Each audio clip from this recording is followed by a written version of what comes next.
Assalamualaikum warahmatullahi wabarakatuh. Alhamdulillahilladzi arsala rasulahu bil huda wa dinil haq liyudhhirahu 'alad dini kullihi wa kafa billahi shahida. Pemirsa, dalam surat Az-Zariyat Allah Azza wa Jalla telah berfirman, "Wa min kulli shay'in khalaqna zawjaini la'allakum tadhakkarun." Segala sesuatu kami ciptakan berpasang-pasang agar kamu mengingat kebesaran Allah. Nah, pada ayat tersebut jelas dinyatakan bahwa Allah Subhanahu wa Ta'ala menciptakan ciptaannya dalam keadaan yang berpasang-pasang.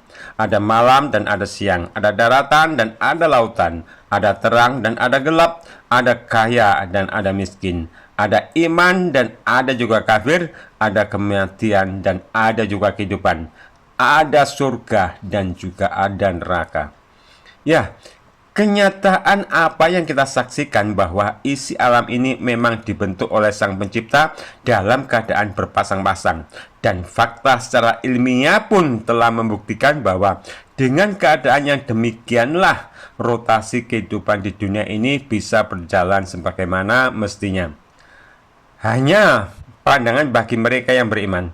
Merugilah bagi mereka yang dalam kekurangan, tapi tidak berbekal kesabaran dan tidak berusaha untuk memenuhi kekurangan itu. Merugilah mereka yang dalam kegelapan, tapi tidak berusaha untuk mendapatkan cahaya kehidupan. Memang, dalam sisi sosial ekonomi, di antara manusia ada yang kaya dan sebagian ada yang miskin. Ada yang dalam kasta jelata karena hanya berprofesi sebagai penjual asongan, namun ada juga yang berderajat berjuis karena berstrata konglomerat.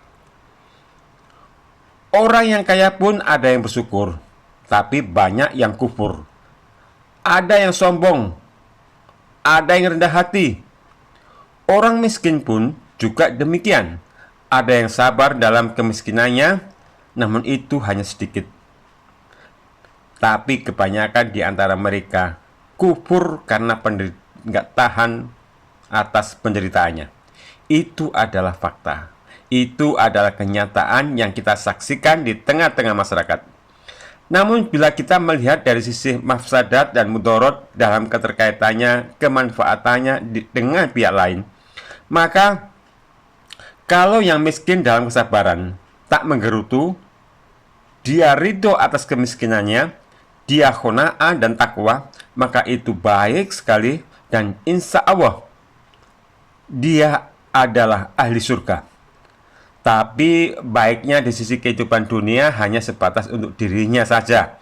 Kemaslahatan secara ekonomi tidak bisa menjangkau ke umat yang lebih luas. Namun jika seseorang itu kaya dan kekayaannya diperoleh dengan cara yang halal, yang memperoleh kekayaannya dengan cara legitimit, kaya dengan halalan thayyibah, orang yang kaya dengan rendah hati lalu bersyukur, yang menjadikan kekayaannya untuk kemaslahatan agama dan umat, maka kondisi yang demikian akan baik untuk dirinya, baik untuk keluarganya, baik untuk fakir miskin, baik untuk lingkungannya, baik untuk umat secara umum. Namun demikian, yang perlu kita sadari bahwa kemiskinan bukanlah tujuan dan meraih kekayaan tidak semudah keinginan.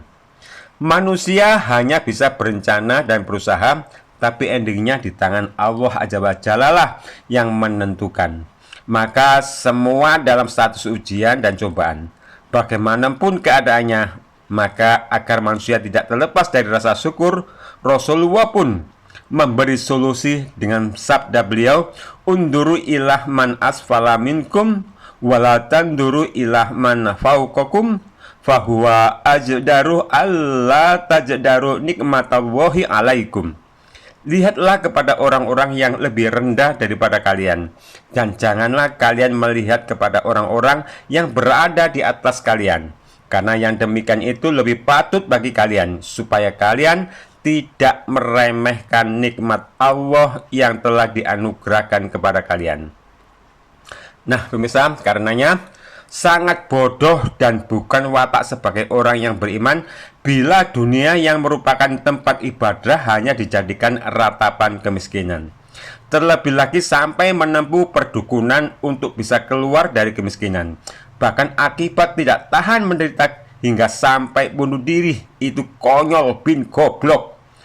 Dan juga sebaliknya, sangat bodoh bila limpahan kekayaan yang didapat tidak digunakan buat kemaslahatan agama dan umat.